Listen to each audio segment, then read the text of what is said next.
না স্যার ওইস কি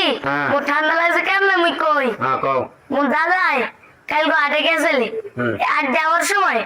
একটা কাশের বইম কুড়াই পাইছি মানে হালান পাইছে বড় বাড়ি গেছে বাড়ি দেয় কেউ কাশ নাই এখন এর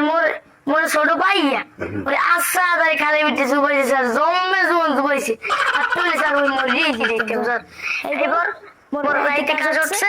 এবার মোর কাছে সিরপ খাওয়াইছে এটা কাজ হলো তোমার দাদা গিফটে মিতে তো নোবেল পাওয়ার কথা কাশের ওষুধ পরে পাইছে এই তোমার কাশ বানাই এই ওষুধ কনসোসিয়াম বাংলাদেশের লোকের চালু করতে হবে প্রথম নভেম্বর পিস্তলে তার দাদার দাদা পড়ালা লাগনা তো তুই আবার জ্বরের ওষুধ দাদারে কইস পাইলে জানো তোরে আবার সুবই জ্বর বানাই তোরে খাওয়ায় বদমাইশ মেজাজ